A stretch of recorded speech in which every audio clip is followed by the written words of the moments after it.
Good morning. Welcome to your magical Monday. Today's all about new learnings, and today I'm going to take you to one of the most important lessons in our book of power, where we're talking about money. We're talking about how to convert our impossible dreams, how to convert them, and what success ratio, and of course, a lot of other stuff is coming. So let's manifest our desires today morning. Let's think of our dreams and let's do a power of state programming, power of dreams programming, and start our morning. So let's go for it. Any fluid movement is good. You want to exercise, you want to run, you want to just move, something with movement and something where you're affirming and visualizing.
Yes.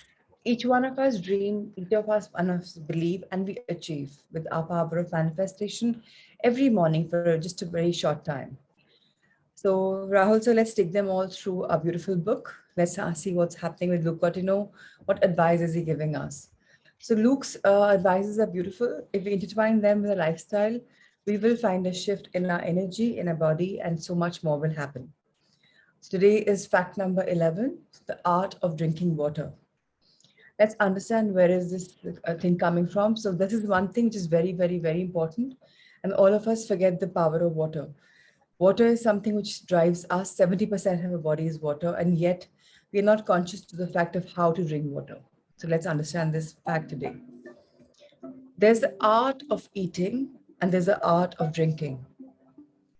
Your water is made up of your body is made up of 70, 80 billion cells, and 75 to 80% of these cells live in water. They require water for metabolic activity, strong immunity, weight loss, and cellular function. The way you drink water is extremely important for your health. Don't blindly follow the idea that chugging down as much water as you can is always good for your health.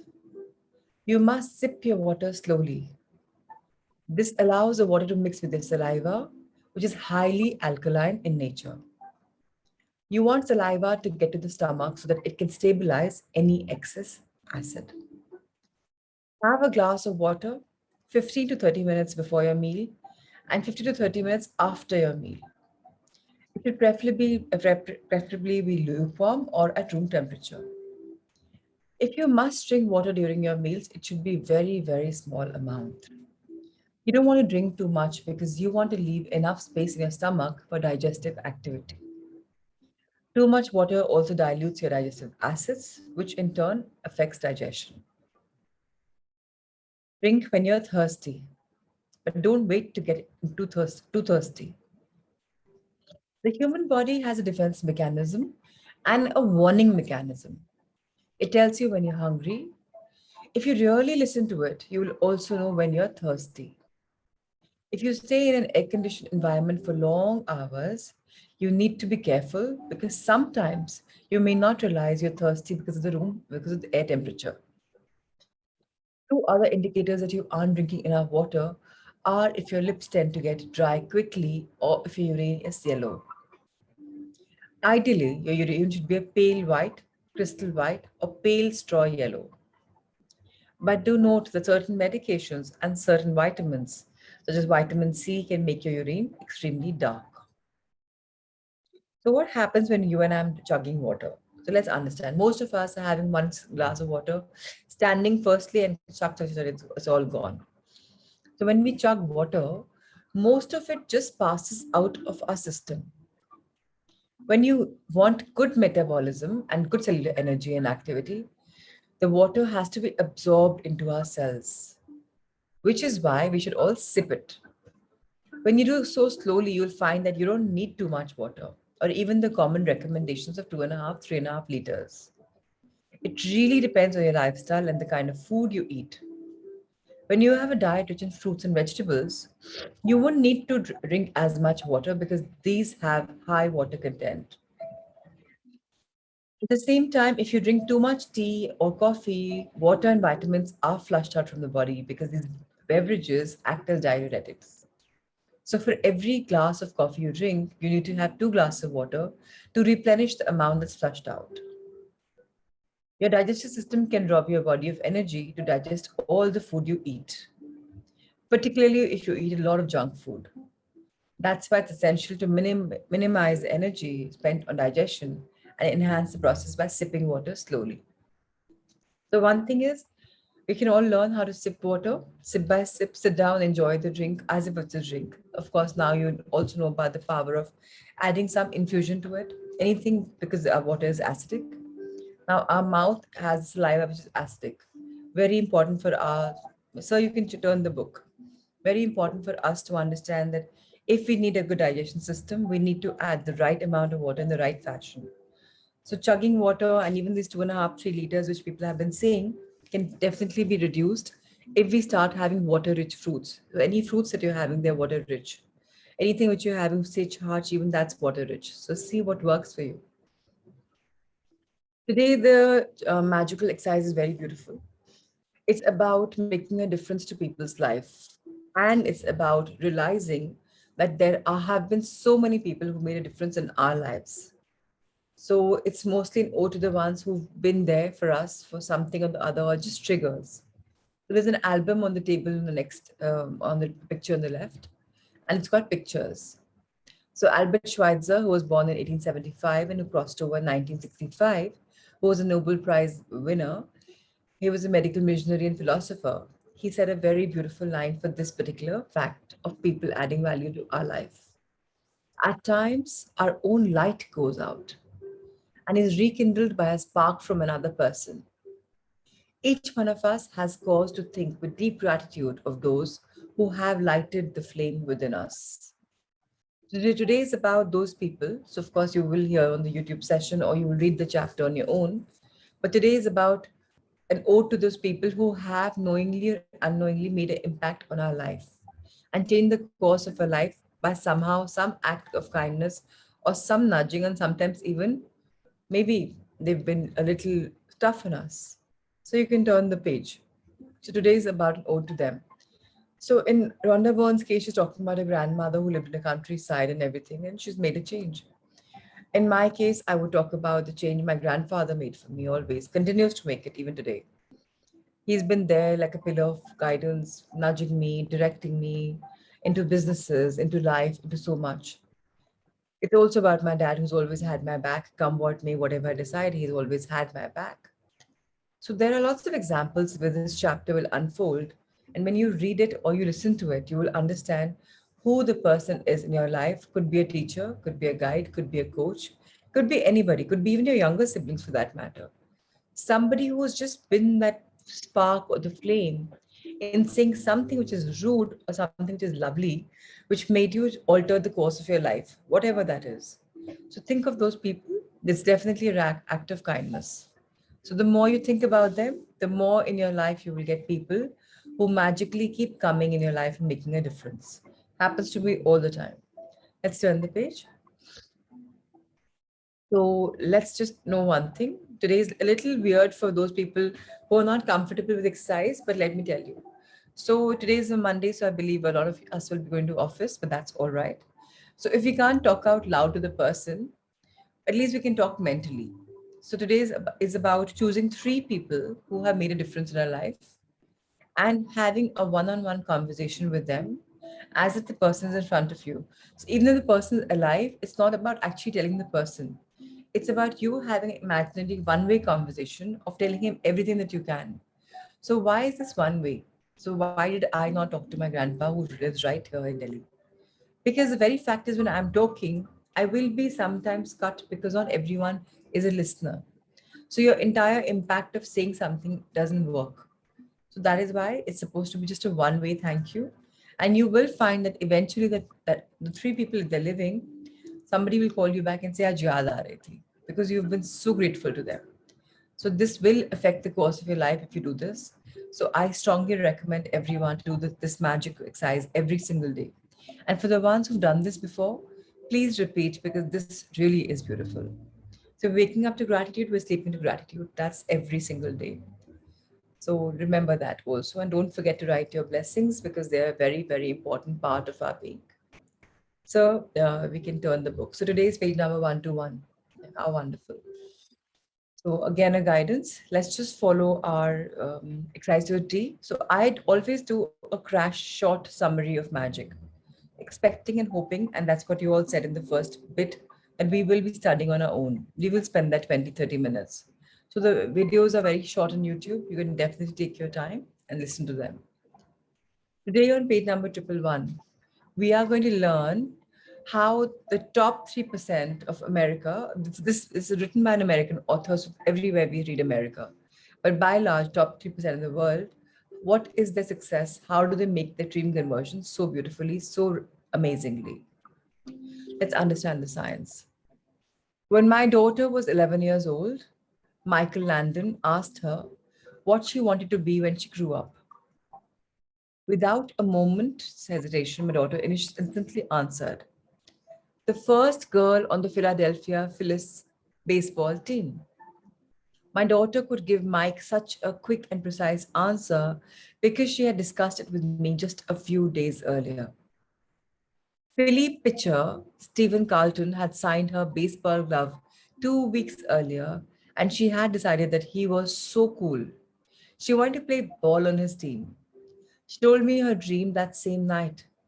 Fortunately, a few months earlier, Zig Ziglar had told me to be a dream maker rather than a dream breaker with my kids, even when they had brought me most ridiculous or impossible dreams. So when Carol told me her dream, I didn't react by telling her girls can't play Major League Baseball and therefore you'll never make the Phyllis. Instead, I told her that when you have a dream, you have to convert that dream into goals. So she decided that her goals would be to become the best hitter and fielder on her softball team. Next, she had to convert these goals into steps. So we decided that to become the best fielder and the best hitter on a team, she would have to begin to regularly practice hitting, throwing, catching. And finally, she would have to convert those steps into tasks. So she agreed that I would come home before sundown 3 days a week to practice throwing and catching with her. And that I would take her to the batting cage or to a field to practice hitting on Saturdays. That is a very simple example of dream conversion process. And because we had gone through the process, when Mike asked her that question, she gave her answer with authority because she truly believed that she was going to see her dream come true. Carol never made the Phyllis because by the time she was 13, her dream had changed. However, she saw such improvement in her fielding and hitting that she had to take her team from the worst record in league history, all losses and no wins, to the league championship the next year without losing a single game. Same girls, same coach. The only difference between the worst team and the championship team was Carol and a few of her teammates who had discovered the power of the dream conversion process. So, how do we convert our dreams into goals? This was an answer, a question that Riksha had asked us yesterday, and today we'll read the science about it. As in the example above, once you have clearly defined and prioritized your dreams, the next step is to take each important dream and convert it into specific, tangible goals. Ask yourself, what specific goals need to be achieved to accomplish this dream?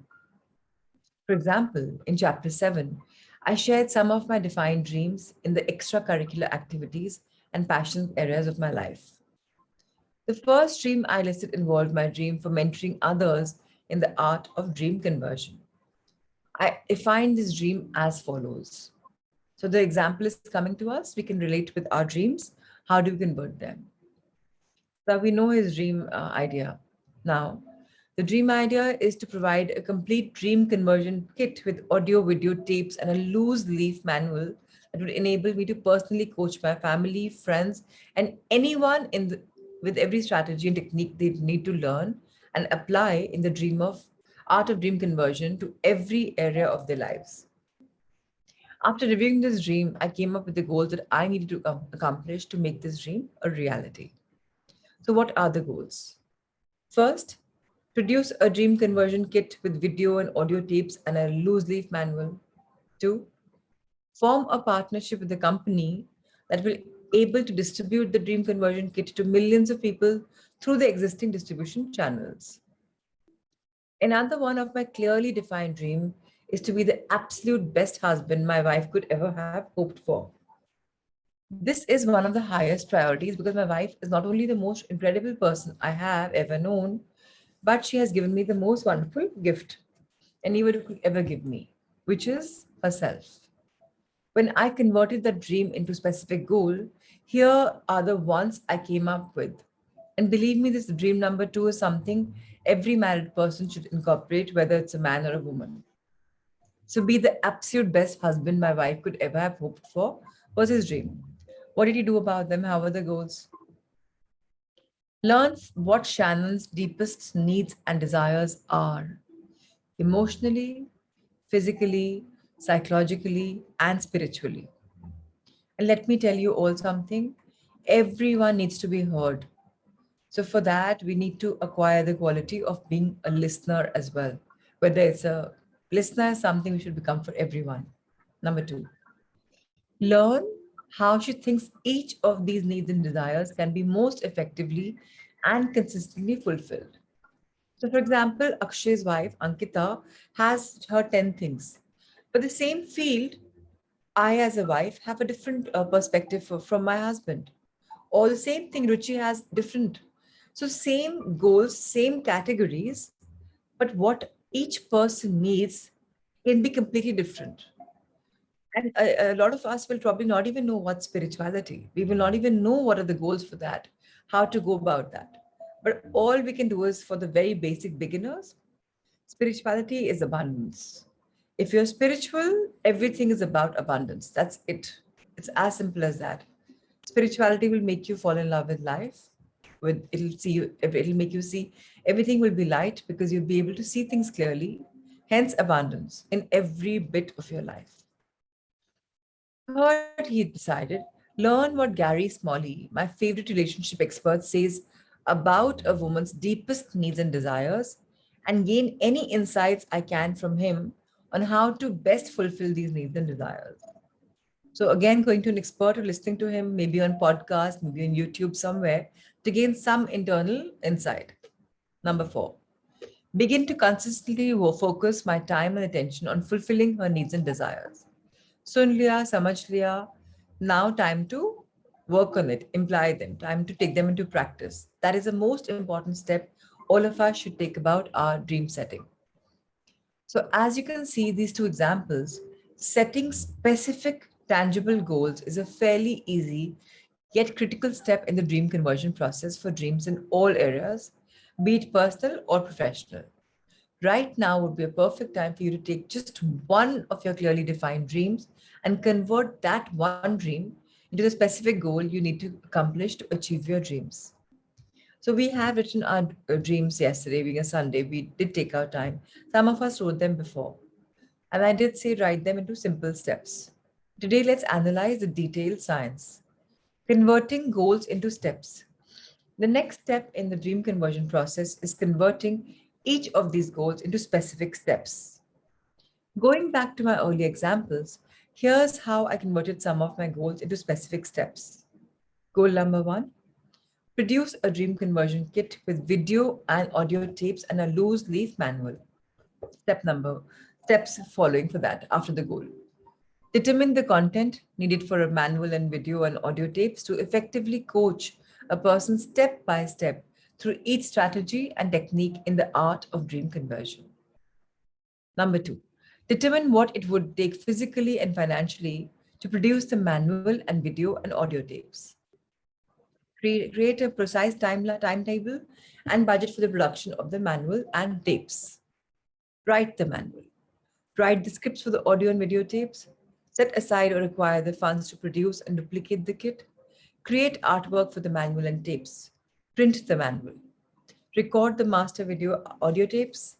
Duplicate and package the video and audio tapes. Package the dream conversion kit. Step number 2, form a partnership with a company that will be able to distribute the dream conversion kit to millions of people through their existing distribution channels. The steps for this would be make a list of the publishers, distributors, and companies who could be possible candidates. Prioritize companies according to the ability to market and distribute the kit. Number 3, have a literary agent call each company to determine their level of interest. Schedule meetings with the highest priority companies that have expressed the highest levels of interest. Select the best offer from the company that has the largest distribution network and is willing to make the biggest marketing commitment. Sign a contract with a distribution partner and create a marketing plan. Now, converting goals into steps is very simple. In fact, this may seem to be so easy that you are tempted only to think in your head and not write them down. But as Stephen Scott says, I again echo, believe me when I say that it is critical that every step of the process be put into writing in bold. If you don't remember and perform each step you have written, you will render the entire process null and void. Remember, we are creating a detailed roadmap to achievement of our dreams. You may think you will remember the route you want to take. You may think it's not necessary to write it. But without a written map, you'll waste a lot of time and you may even get lost. Now would be the ideal time to make one or more of your written goals and convert them into steps. And I always say there's no time for it. So some people say morning hours are hours of creation. We'll stall it and we'll procrastinate. We'll do it in the morning. Do it when your heart says, when you're ready for it. Converting step into tasks. So we've defined the goal, taken down the ideas for it. Now, how do we convert them? The next stage in the process may be one of the hardest, but even this stage is not too difficult. Simply stated, convert each step into specific tasks and assign a specific date to complete each task. Some steps are so simple, they do not need to be broken down into detailed tasks, but rather only need to be assigned a completion date. To achieve other steps, multiple tasks may be required. Those tasks should be stated and given completion dates. Here are a couple of examples. So when he says goal number 1 was to produce a dream conversion kit with video and audio tapes and a loose leaf manual, the step he took was determine the content needed for the manual and video and audio tapes to effectively coach a person step by step. The task, he said, is एक general outline लिख लेते हैं by May 1st, so you give a timeline. Remember, if there's no timeline, the work never gets accomplished. So your goal is great, your steps are great, the tasks have to be done, though they only become tasks when they have a timeline. Have we completed it by then or not? Write a detailed outline for the manual, 7th of May. Write a general outline for each video, audio tape, May 14th. Write a very detailed outline for each video and audio tape, June 15th. Goal 2 was partnership with the company who would distribute. So step he took was to write about the publishers, companies, whatever, whoever. Task was to create a list of the publishers and other companies who might be agents, potential partners, May 1st. Literary agent ko पूछना कि let's make a list of publishers. Again, May 1st, same date, it's synchronicity is happening, same date. Create a combined list of possible candidates with our comments about each candidate, May 3rd. So as you see, This too is a simple step in the dream conversion process. The only difficulty here is assigning a date for completing the task. When you assign a date, the date gets done. In Rahul Jain's language, what is scheduled gets done. So if you schedule with a timeline, it will most definitely get done. The final stage in the dream conversion process. Once you've defined your dream in writing, converted that idea into specific goals, converted those goals into steps, and converted those steps into dated tasks, you will have completed a detailed written map to achieve your dream. Now, all you have to do is follow the map and begin to complete each task. It's that easy. Wait, you say. What happens when I reach a step that I can't take because of a lack of know how or a lack of resources? That's a brilliant question, he says. You will arrive at steps when you're simply not equipped or able to take. For example, my sixth step under goal number 1 was to set aside or acquire the funds necessary to produce and duplicate the dream conversion kit. If I want to produce a quality kit and distribute to hundreds of thousands or even millions of people, I do not have the funds necessary to take this step. So I have to recruit an outside resource to provide those funds, a step that is critical to achieving my goal and therefore critical to fulfilling my dream. So if we have no technical know-how of something or we're dependent, we even schedule that also. That find somebody who's equipped with this knowledge who can mentor me, guide me, take me through this journey. So even that is a task which has to be dated. Then talk to people, okay, this is my dream, or maybe I need someone in this expertise. Who could that be? The more you open out to people, the more options open. I'm not saying give your dream idea. I'm not saying that.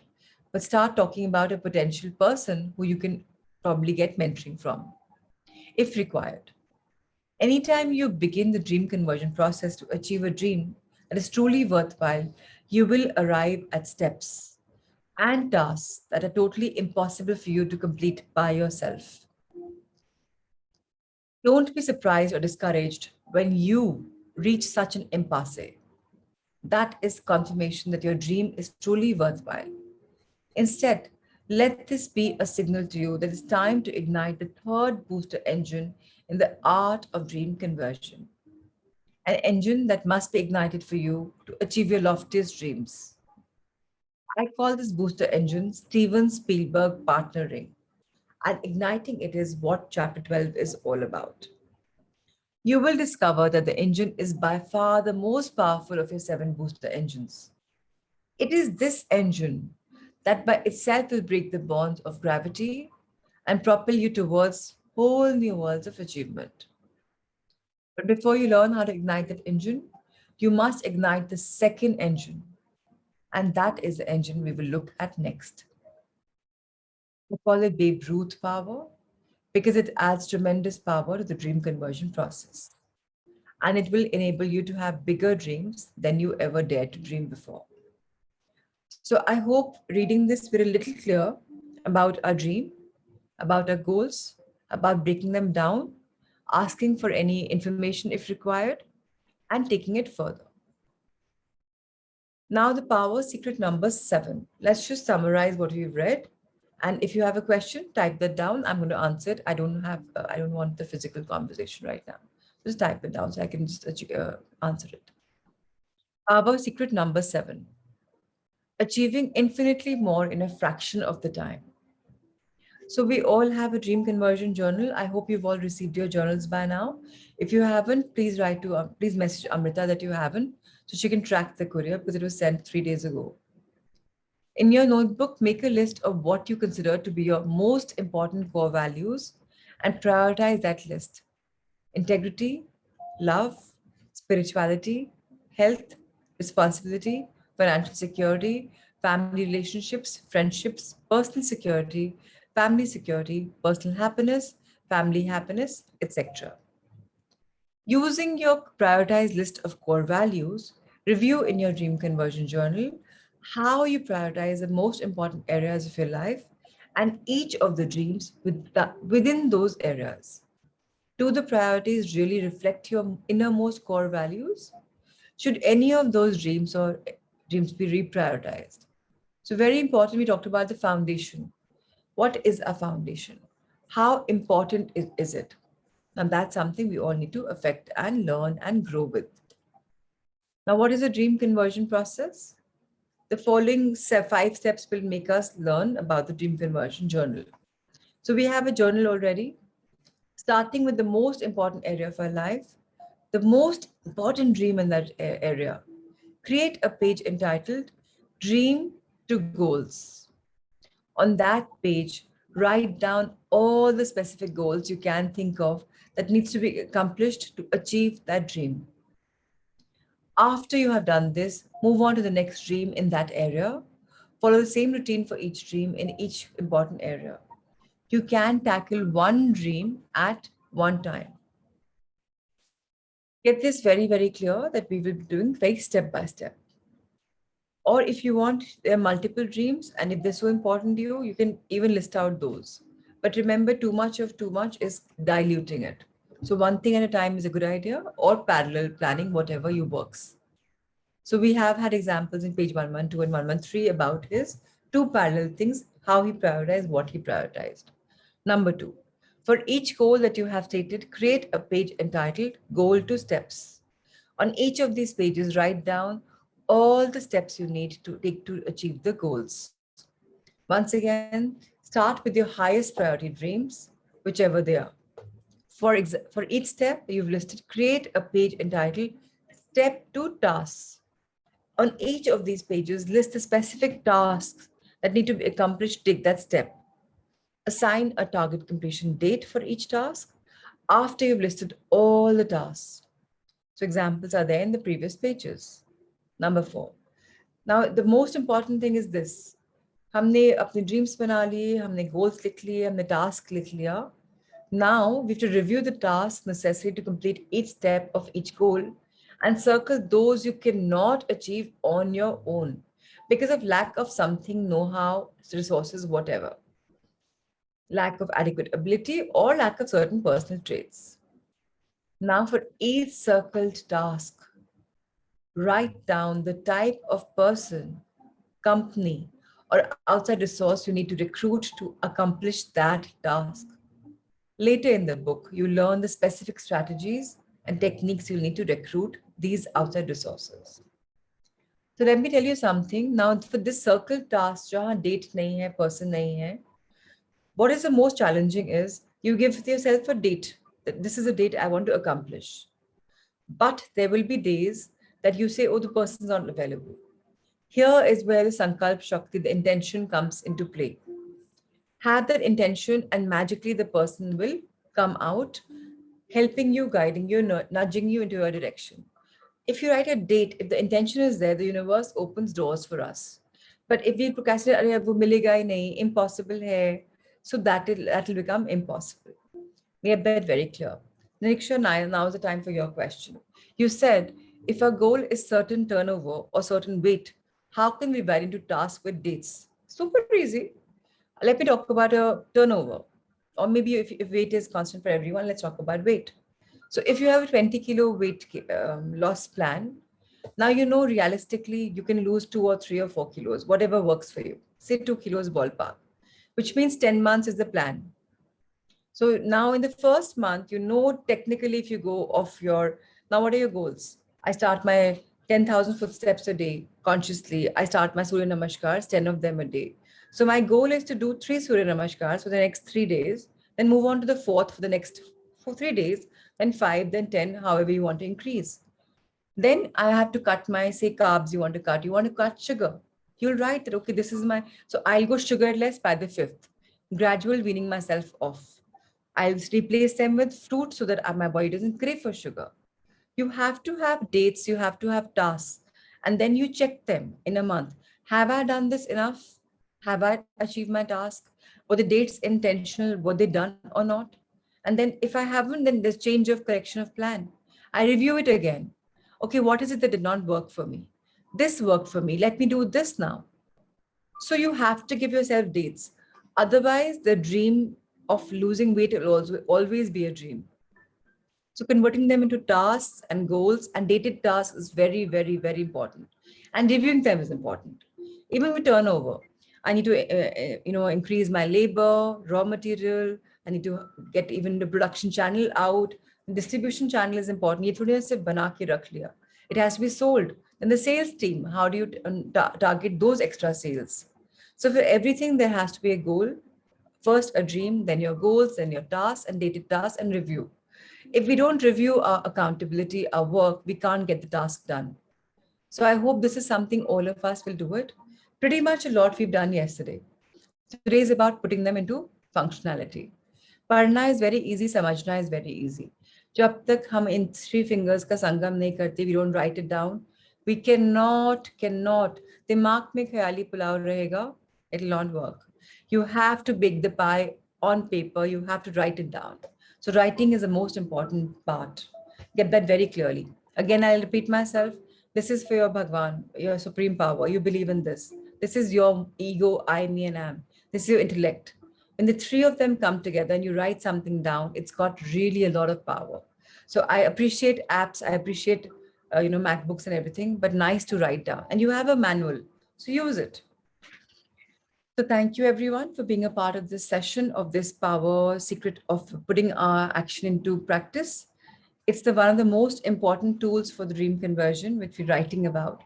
That's why the book is called Simple Steps to Impossible Dreams. Nothing is impossible if you write it down and break it down. So I hope all of us will break it down, whichever our goals are. Say, like somebody wrote an email to me, I'm not going to name him, he didn't want to be named. So if your family is your priority and you say, okay, I've had not a great bonding time, and now I'm a grandfather and everything is done, or maybe I have children. So now you plan a holiday with them, and that holiday will be no gadgets. Okay, this is my thing that, okay, I just make a little manual and say, we will just be bonding. This will be our time and there'll be no gadgets. And then we'll be doing this, and we'll go here, plan the tickets, get the time schedulers, put that holiday in a Google thing for all of them so that everyone's scheduled, and then go for it. As simple. So even a small impossible dream in today's world will become possible if it's been put into paper. So all your dreams are possible. Yeah. And that's what this book is all about. So Rahul sir, let's take them to this most incredible book, The Incredibly Believable. And this book is something all of us are learning कि life अभी क्या है and किसकी तरफ हम move on कर रहे हैं. And as I told you, this book is a channel book, which means the divine beings have filtered information. Yes, Surya Namaskar. Thank you, Niriksha. Thank you, Rahul sir. So let's go for that. Sun salutation is very important. उससे पहली बात तो हम salute कर रहे हैं, plus we're getting blessings. So let's give an ode to our sun.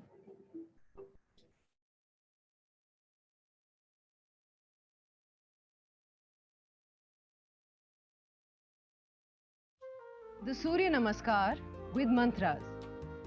Om Mitraye Namaha.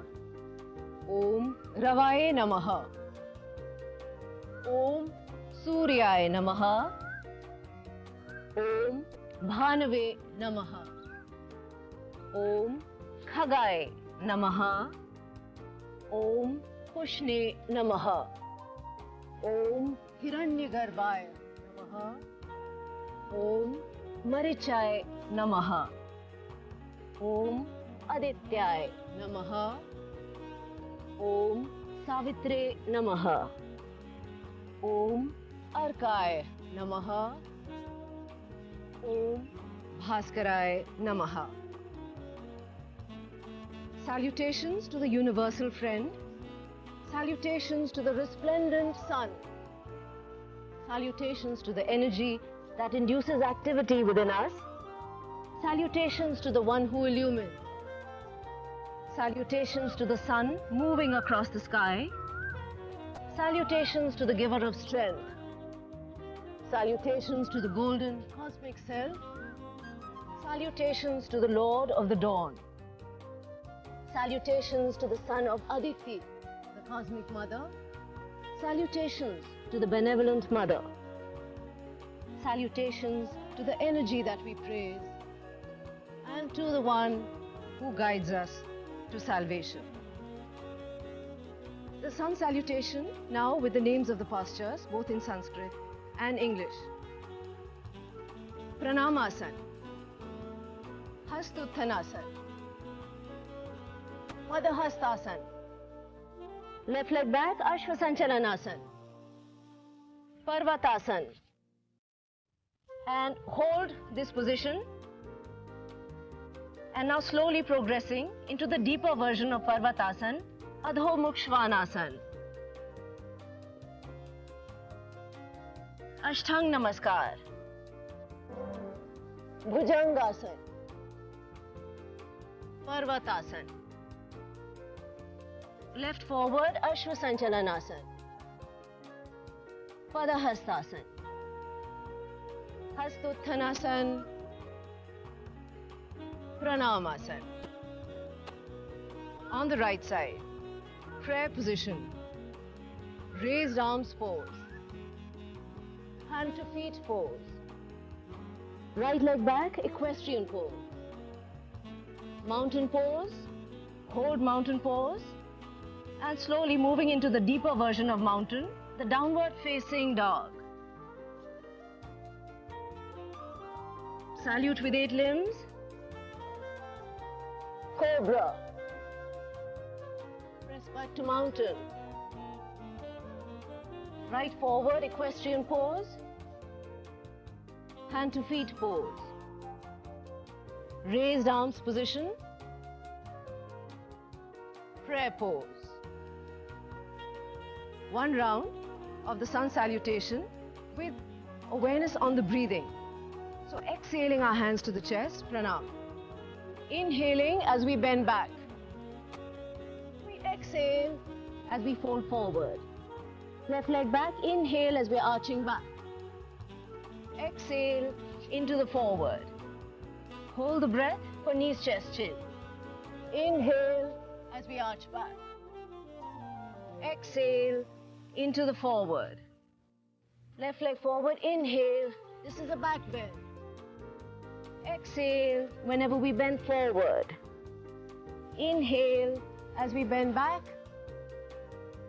Exhale, hands to the chest. And on the right, deep breathing. So one thing is, with the Surya Namaskars, with the yoga, we can all become a better version of ourselves because it's the most natural form of exercise where the entire body moves, especially the sun salutation, Surya Namaskar. So I think we can start making it 5, 6, 7 and move on. There are people who do 108 Surya Namaskars every single day and they're the most fittest. So yes, those could also be our goals for life. So yes, we now move to Incredibly Believable. Now, in this book, yesterday we'd spoken about how the education is in this new world, the education.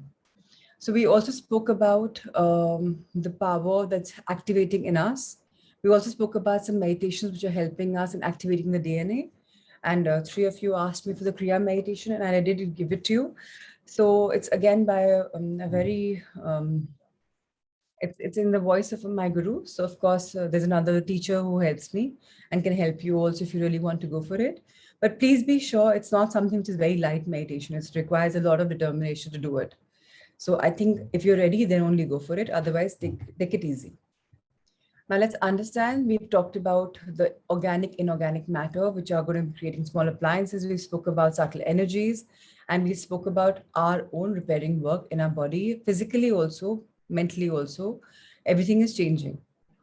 Now, this is not a formula for disaster, but most of you, and specifically the ones with advanced degrees and probably shaking your heads, convinced that we are heading towards disaster by eliminating the formal education systems, especially system of examinations and degrees. Let us look at it dispassionately and see if that is really true, or have we just thought that we have accepted the mass thinking? Does a degree really make a person smart? That's the question you should probably ask yourself. Bill Gates does not have a college degree, and yet he has thousands of PhDs working for him. Are those PhDs smarter than Bill Gates? Or should we consider Bill Gates not too smart? Whenever a person really learns based on his own interest, he always learns well.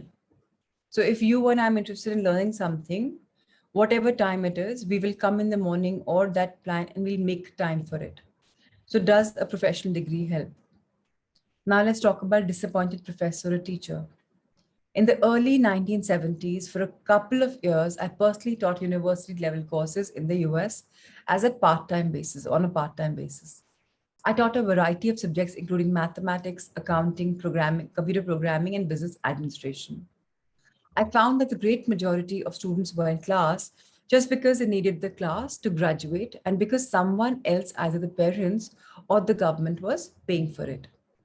They had no interest in learning what I was teaching. The only concern was to somehow complete that class and get a passing grade. It was very discouraging for me to see such apathy amongst the students. Then I decided I would never teach again. And for 30 years after that, I stayed completely away from teaching. So I don't know how many of you can remember, even in the movie Three Idiots, that's what they talked about, that if you are interested in engineering, you will not go with what is being taught to you and learn by rote.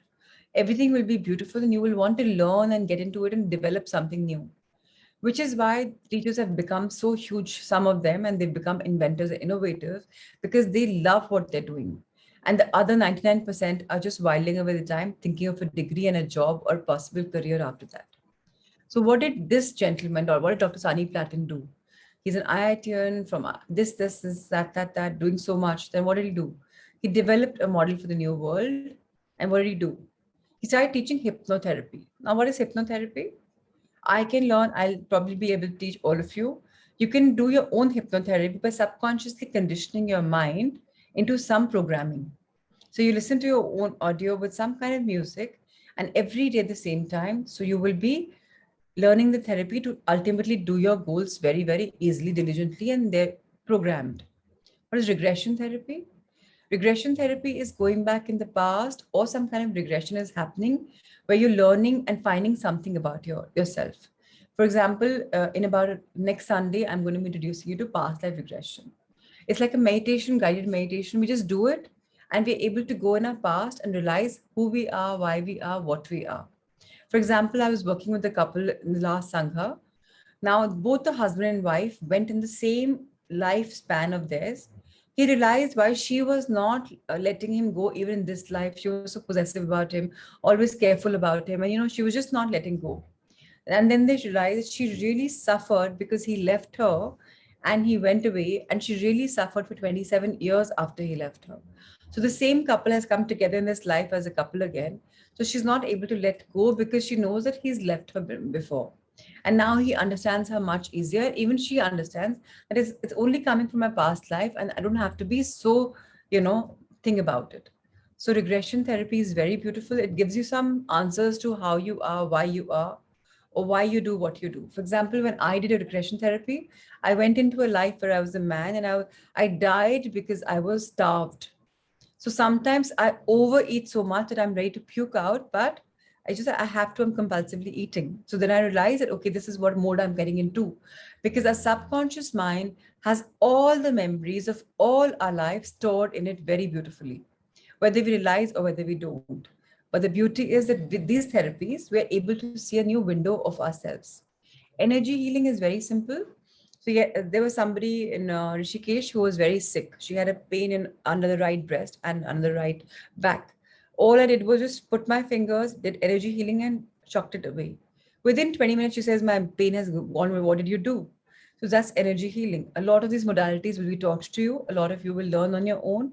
Crystal therapy is about crystals. They have beautiful therapy, and it's amazing how crystals work. Now, when you are healer yourself, all our bodies are repairing it on its own rules. Trillions of cells हमारे अंदर हैं, some are dying, some are closing. These therapies are going to be teaching us how to be ready for the world. Imagine if each one of us is a healer. We don't need to go to a psychiatrist. We don't need to go to a psychologist. We don't need to go to a counselor. We don't need to go to a doctor. We are equipped to handle our own bodies and our own families. And that is the power Dr. Sani Platin got, and he taught the world. Now he's saying that he teaches on 4 different continents. He's got thousands of students in every country, and students have all different backgrounds. Their backgrounds include medical doctors, psychologists, psychiatrists, engineers, biologists, social scientists, computer programmers, pharmacologists, dentists, housewives, lawyers, cartoonists, journalists, TV news reporters, dancers, musicians, business executives. And the list goes on and on. Who's who is there? Why are they there? Any profession you think of is included in student body. Why? Because that's something which interests us. A lot of us said, fantastic, wow, amazing. Why? We've not been taught all of this. And we have been dependent upon people for our healing. हमें पता ही नहीं that we are equipped, we can learn it. And what is Dr. Platten says, now I love every minute of that teaching and will probably do it for the rest of my life.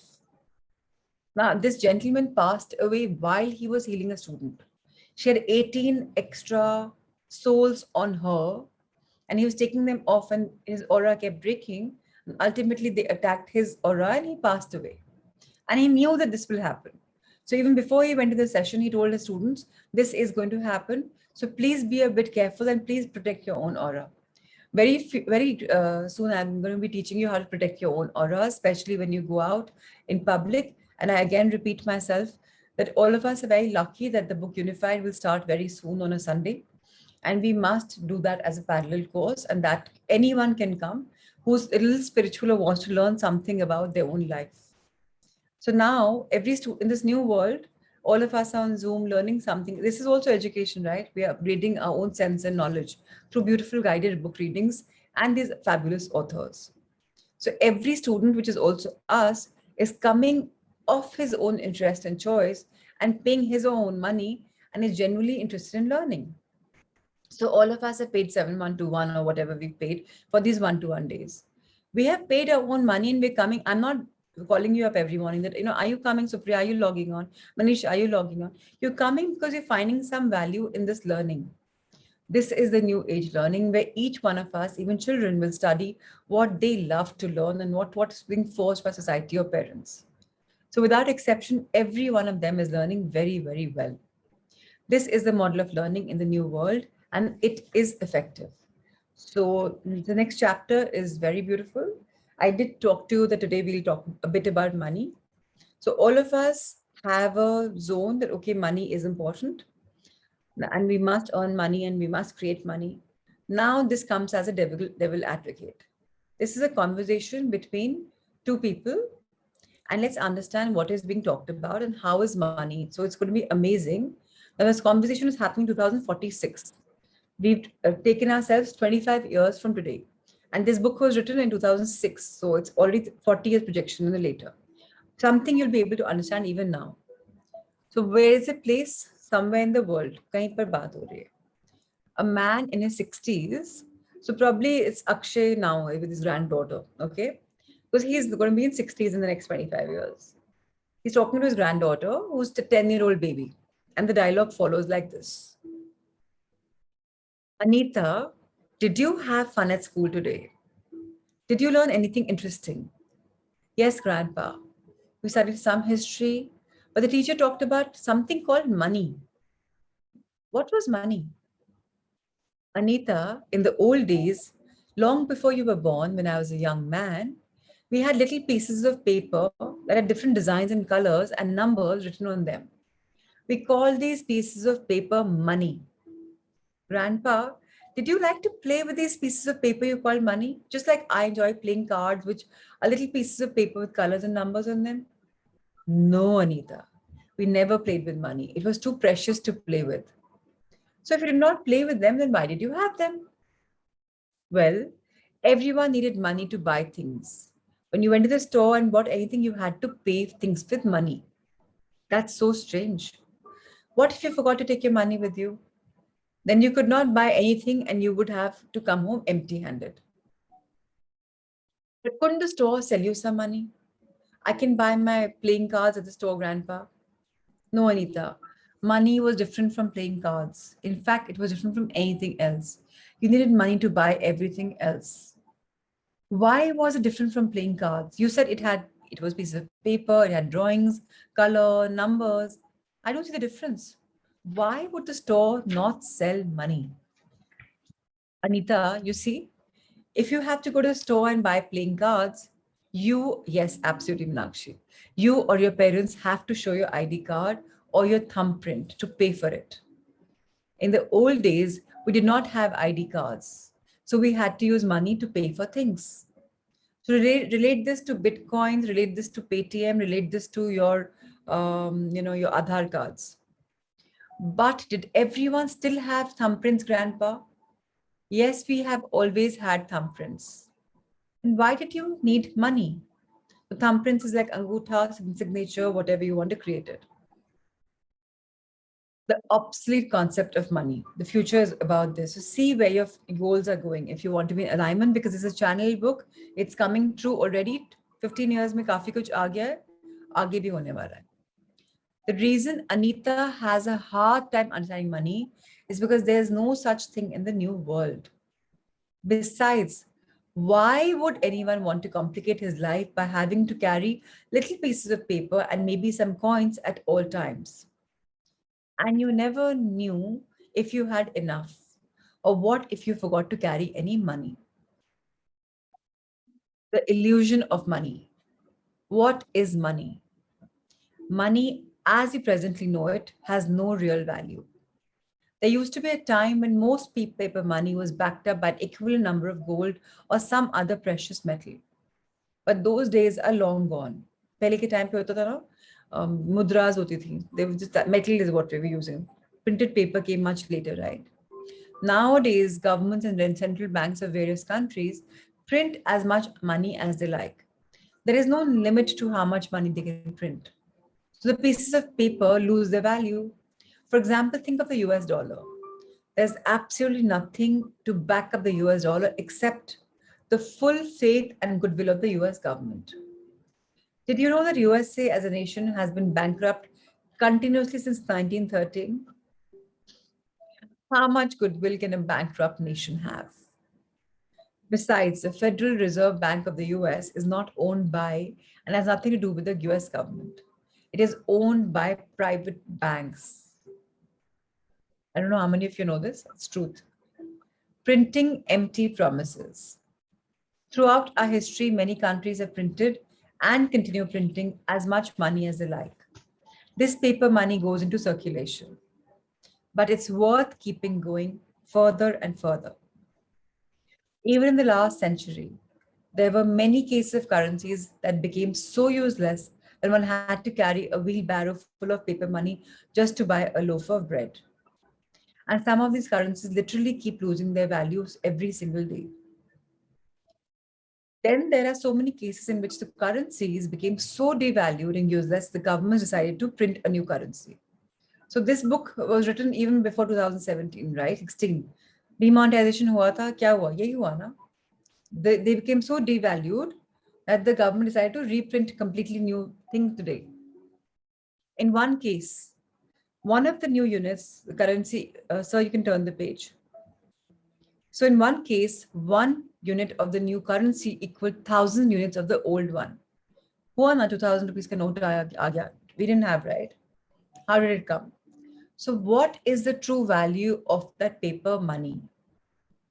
Running to the bank in South America, 2 different friends of mine from the US were working in 2 different South American countries in the latter part of 20th century. Both of them were getting paid in the current local currencies. But being foreigners, they were allowed to officially convert their earned money into US dollars. Separately, both of them related identical experiences to me at different times. As soon as they received their paycheck, they would literally run to the bank to convert the money into US dollars. Invariably, the lines at the bank were long. Many times they had to experience that from the time they reached the bank to the time they reached the bank teller window, the exchange rate would change and they would get fewer US dollars for their paychecks. So what is the true value of that paper money? The German mark, a wise investment. Let's understand that angle. During the First World War in early 20th century, Germany kept printing a lot of paper money, German marks, to finance the war effort. At the end of the war, the mark had fallen in value dramatically. When Germany lost the war, the mark was at its lowest. My grandfather in India was advised by an international financial consultant that the German mark cannot fail any further now that Germany surrendered. This was a good time to buy German marks since it would only go up in value. Following the advice of this international financial consultant, my grandpa converted about a million Indian rupees, 10 lakh rupiah, into German marks and waited for the German mark to go up in value. Surprise, surprise, surprise. There was this big surprise. The Germans decided to totally issue a new currency and invalidate the old one. They also had demonetization. My grandpa lost his entire investment. So what is the true value of the paper money? कितने सारे लोग के साथ हुआ ना? Bags भर भर के, crores भर भर के, they had to throw away because it became zero. Now, what is money? The new question is, what is money? More and more, money is not even paper currency anymore. Even that is disappearing. Maybe it is number on a piece of paper, such as a bank statement, or more likely, number on a computer screen. These numbers keep going on, going up and down for no apparent reason. Jane's money and emotions. So now we're talking about a little story about Jane. So Jane has a good job, some inherited money. She likes to invest her money in the stock or share market. She has worked up a portfolio of stocks in different companies. At least once a day, Jane likes to check her investments. On a magical Monday, she checks the value of her investment portfolio. And total value is $95,550. On Tuesday, since some of the shares in a portfolio have gone up considerably, her investment portfolio valuation has gone up to $101, $22, $28. On Tuesday, Jane is feeling very rich and happy. She's lucky, congratulating herself. What a smart investor I am. I know how to pick which shares to buy. Amazing. But on Wednesday, since some of her shares in a portfolio have gone down considerably, her investment portfolio value has gone down to $89,000. On Wednesday, Jane's feeling really down and depressed. She blames her luck, anyone else that she can't think of for her losses. Now, come to think of it, nothing has changed in Jane's life. On Monday, Tuesday, or Wednesday, Jane lives in the same house. She's eating the same kind of food, has the same job, same friends, same intelligence level. Everything is same. But the only change is in some numbers flashing on a computer screen. Yet, those Jane numbers on the screen are sending Jane's emotions on a roller coaster ride. Jane goes to Las Vegas. Now, it's the gambling capital of the world. People from all over the world come to the myriad of casinos. Jane goes there for real weekend vacation. She goes for gambling and fun and entertainment. Of course, like every other gambler, Jane goes with the expectation of winning. Even though Jane fully well knows the odds of winning are outrageously against her and totally in favor of the casinos. Yet, Jane puts a credit card in one of the electronic slot machines, starts with an initial credit of $1,000. And she spends several hours at the first night in the casino playing the slot machine. Each time she spins the machine, she either wins or loses, and the balance changes. Now, the balance is nothing but some numbers flashing on a computer screen. Each time the number goes up, Jane feels elated and happy. Each time the number goes down, Jane feels bad and curses the machine. At the end of the first night, Jane ends up with a balance of $1,220. She's feeling very smart, very lucky. She goes to bed looking forward to the next day when she can make more money. The next day, she starts with a balance of $12,000, $1,200, spends many hours with the machine. Now, this time the number goes up. She's very happy, elated. Number goes down. She feels very bad and curses the machine. Now, at the end of second night, Jane has lost a lot of her money. She has also had to borrow another $500, and woe she loses. Now, she lost a total of $1,500 on her first weekend of gambling trip to in LA, Las Vegas. On the second day, Jane is feeling very down, very depressed. She blames her luck and even everyone she can think of for her losses.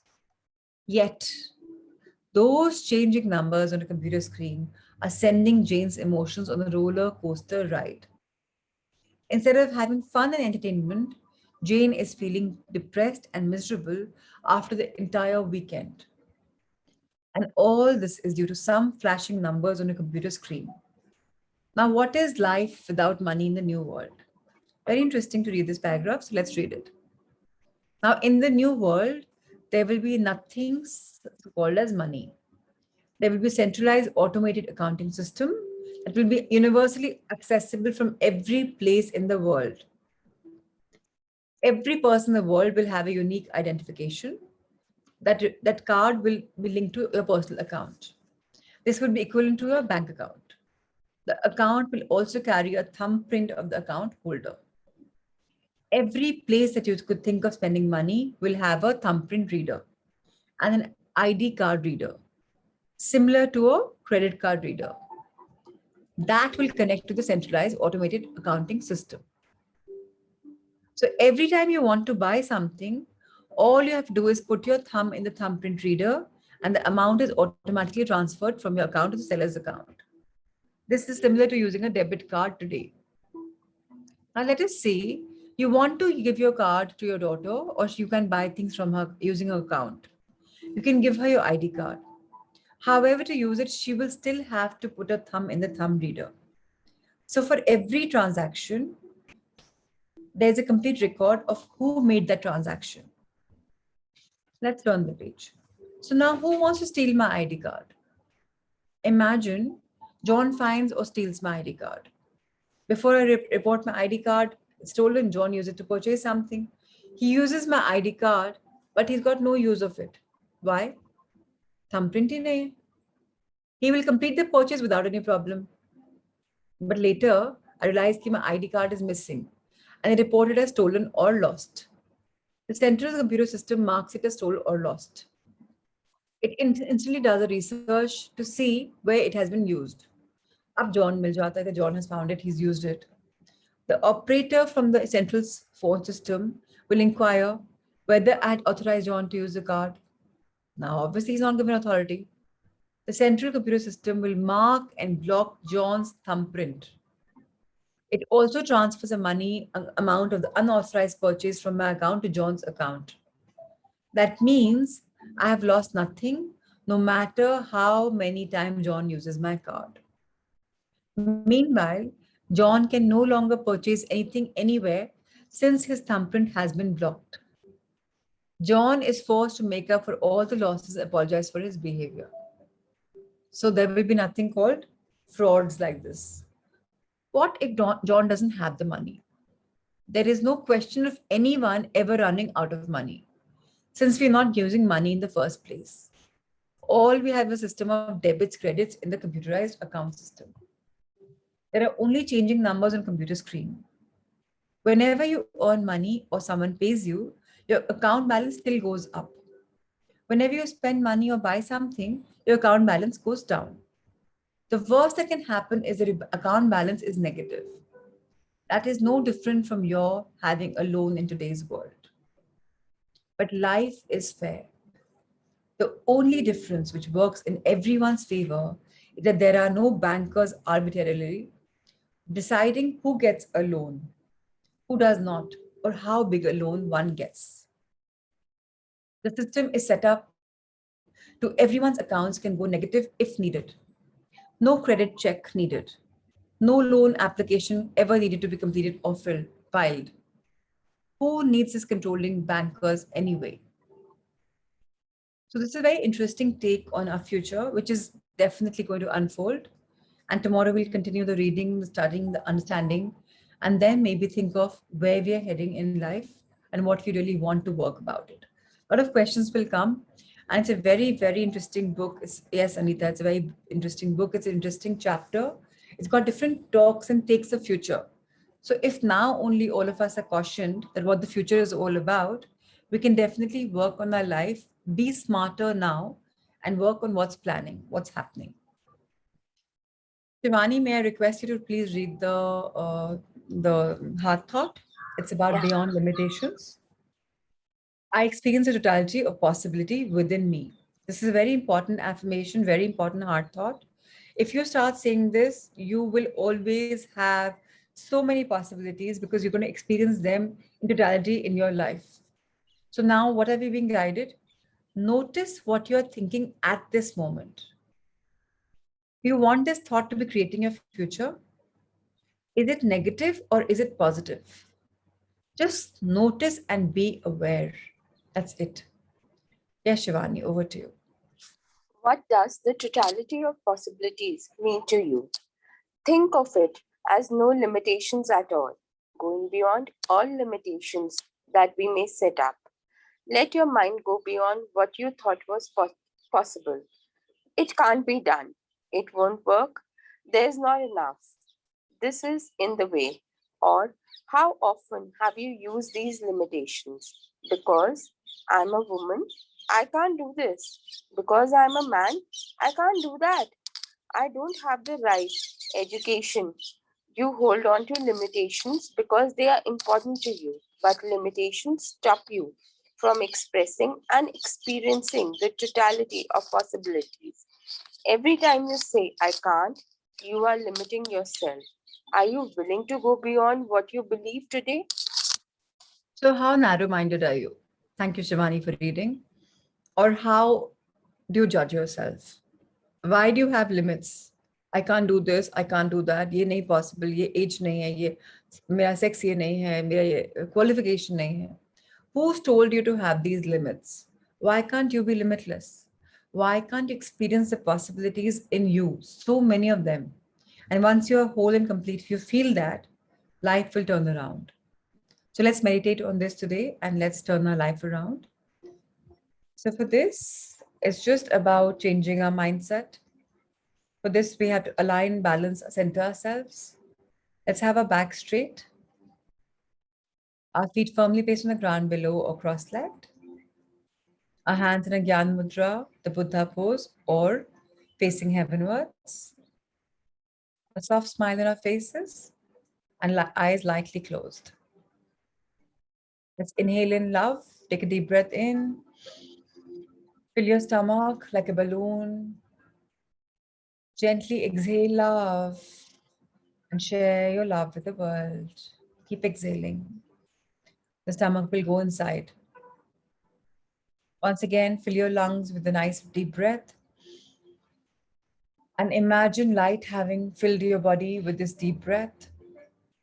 This beautiful light is lighting up your inner being, brightening it up. You're able to see things so much more clearer. Gently exhale it.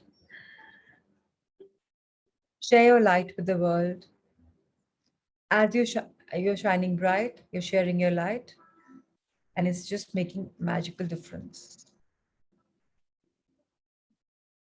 Share it, and as you inhale being limitless. I am limitless. I'm ready to fly high. I experience totality of possibilities within me. And as I exhale, I promise to myself that I trust the process of life.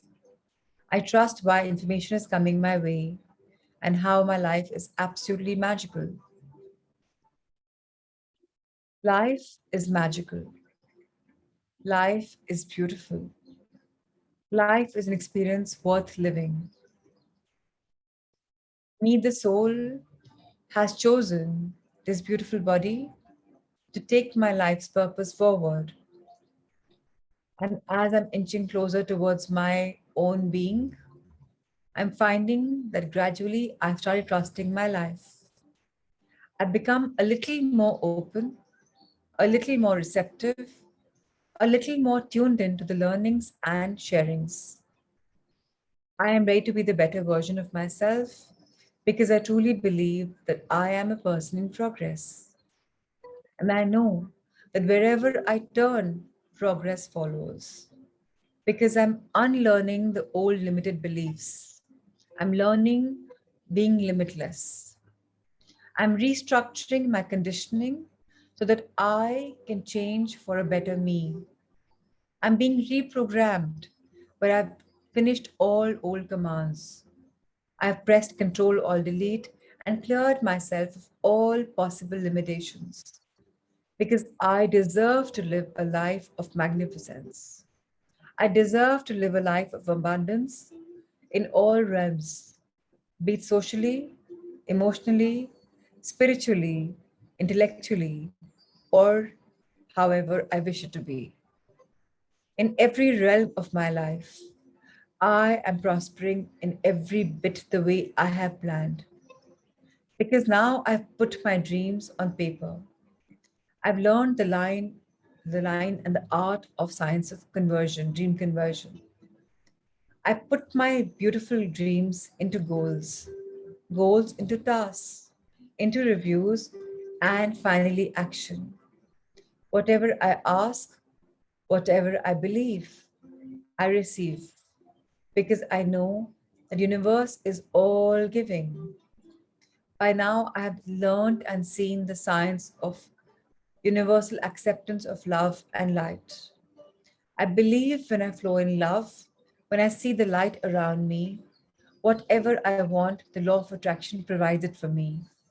Because by now, I'm absolutely open and receptive to everything possible in life. I'm a much happier person. What is stress? It's simply vanishing out of my life day by day. Now I don't get harrowed so easily. Now I think about what is coming my way. And every time I take a pause, I reflect, and I am always calm. Nowadays, my tantrums have finished. My temper is going. I am coming out as a better version of myself. By now, I realize that there's no competition with anyone. It's all about better goals, better transformation, and changing for the better, which I am doing at every single stage because I deserve a life of abundance.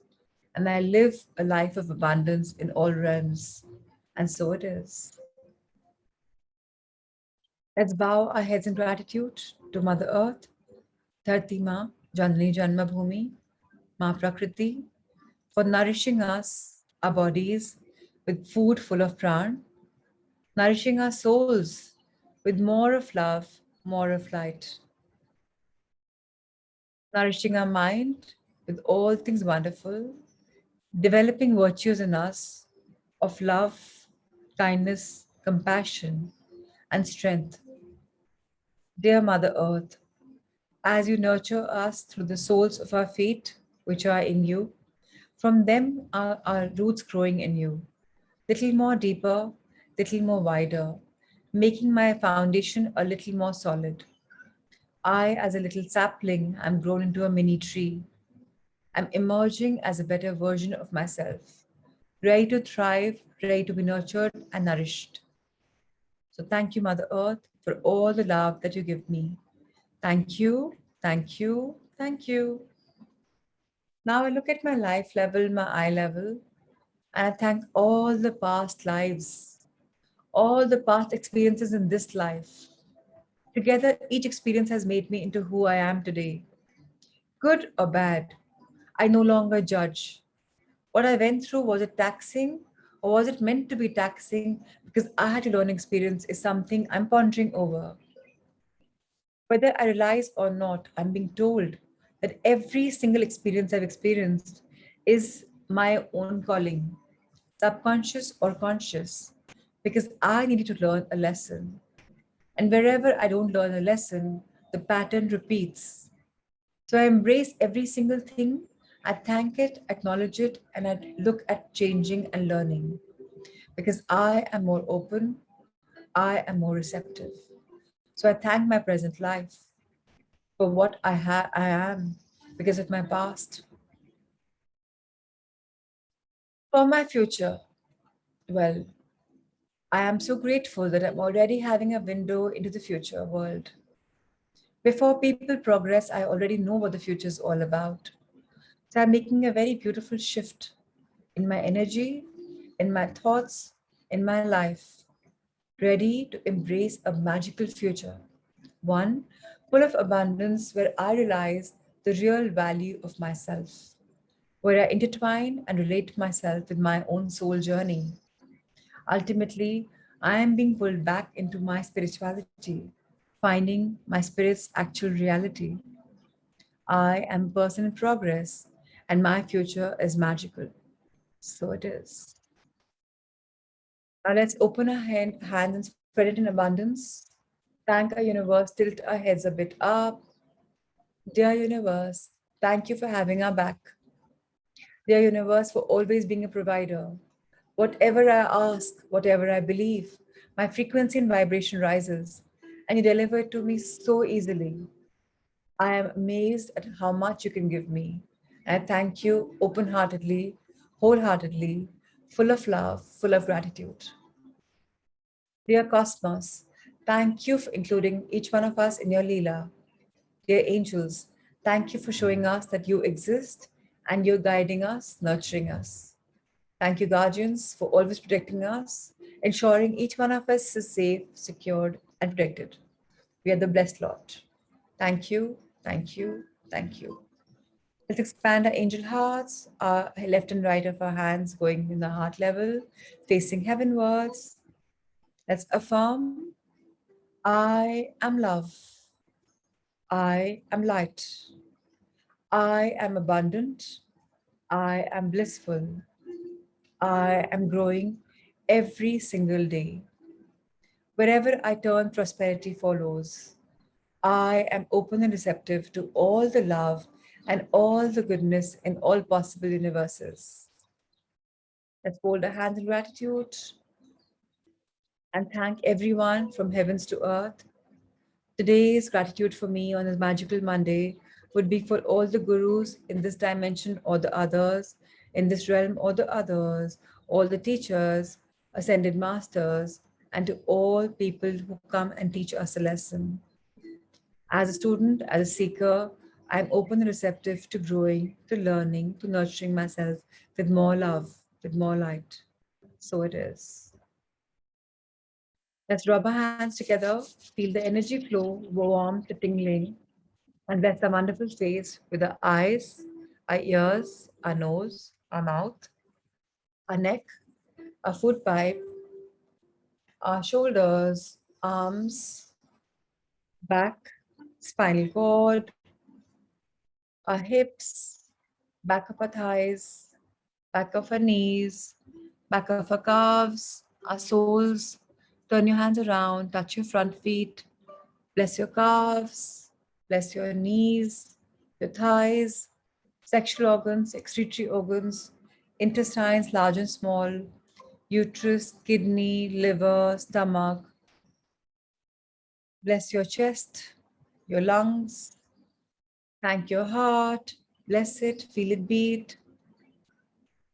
Now, again, fold your hands in gratitude and let's bless our entire body with all the magical organs working on their optimal best.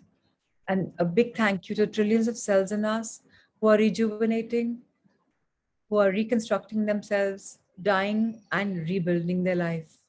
To the hundreds and thousands of kilometers of blood circulation system, to the veins that carry the blood all throughout, to the water in our body, to the muscles, tissues, fibers, glands, skin, and bones. We are a beautiful machinery, a beautiful vehicle for our soul's growth, and to keep it well is also our duty. So let's be mindful, heartful, and let's be soulful by nurturing it with a lot of love. So, request to our beautiful body. I'm neither the mind nor the body. I, the soul, request you to detox yourself of all negative emotions. If there's anything negative coming in you, let it go before it manifests into a dis-ease. Because now I'm easy with my life. So let all the negativity flow out to my beautiful body. Thank you for being who you are. I love you, I trust you, and I thank you. To the energy that flows in me, I take you right now in my hands. I invoke you to bless my Sangha Mitras, to be blessed. So let there be love, light, and abundance for all the Sangha, for their loved ones, and all beings on Mother Earth. Let there be love, let there be light. Let each one be blessed as never before. Manish, Ruchi, Supriya, Shivani, Gyanji, Ushaji, Kamakshi, Richa, Disha, Akshay, Ankur, Shami, Neha, Surendraji, Kunal, Mrs. Verma, Nikita, Meenakshi, Manisha, Amit, Niriksha, Kunjanji, Sonakshi Mohindra, Born Wonderful for Life, Shelly Mathur, Neha Khare. Thank you, thank you, thank you. A big thanks to Amrita for all the assignments she shares and to all our friends for the questions that they ask. Is there anything I can help you with? If there are any doubts, please let me know so that I can answer any of your queries. So a quick round of check.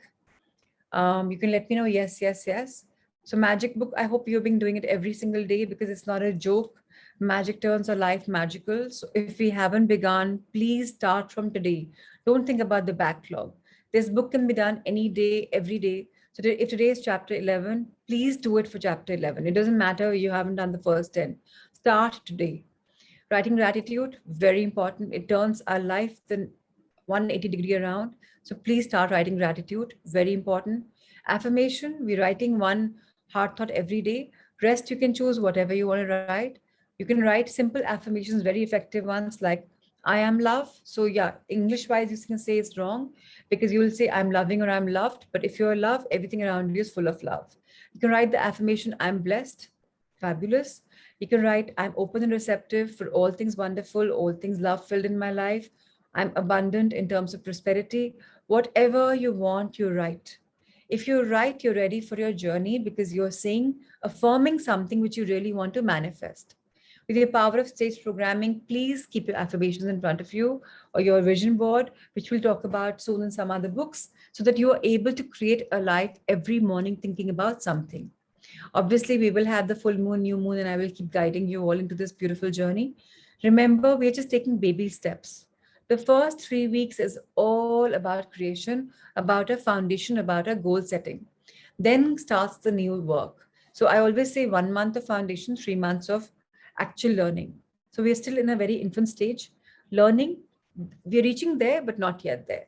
So Dr. Kamakshi, if you haven't received your journals, please let Amrita know so that she can track the courier assignment. Should have been there, it was sent long ago.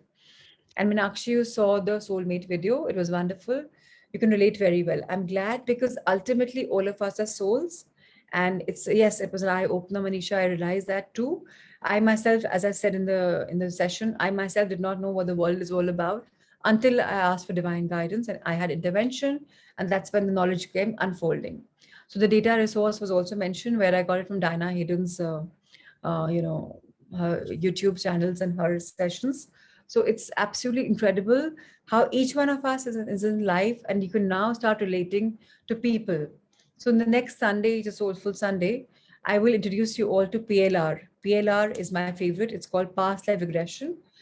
So we'd have done 3 weeks of our journey and start meditating on that. You will realize that you have a lot of soul family, which you've reincarnated as. And you will realize why you feel the way you feel for them. And they don't have to be so thick and thin with you, but you will have a deep connection. So please try explore it, because ultimately the minute we realize we nourish and nurture our souls, our life is going to be so abundant. Whatever we want will happen just because now we are deeply connected. So life is beautiful, but just that we've complicated it, we don't even know the way to run it. So in this guided reading, all we're just being told, gently nudged towards a life of abundance. And a lot is coming our way. So keep your eyes and ears open, and we'll keep tuning into each other with our energy. And thank you to everyone whose cameras are on, and to the others whose cameras are off. I will request them to be on if possible. Of course, if for whatever reasons, if you don't have them on, you know best. But if you're lying down and taking the session, if you're not well, that's okay. But if you're lying down and taking the session, if you're just, then you'll sleep off. Then आधा कुछ आप समझ नहीं पाएंगे, then coming in here will become futile. So if you really want to go to fruition, make your dreams come true, please be attentive for this 1 hour, 21 minutes. So that's my request to each one of you. Thank you for making my morning so magical with your presence. I love the energy that you all have given me, and I really thank you all. Kunal, a request to name your wife also on the screen from tomorrow, because it'll be nice to just, know her name and bless her as well. So lots of love, everyone. Priyanka. Yes, so wonderful. So Rahul sir, maybe you can change the name of Kunal's login with Priyanka and Kunal, if possible. So thank you, everyone. Lots of love, lots of light. See you tomorrow at 5. Take care. Until then, lots of love.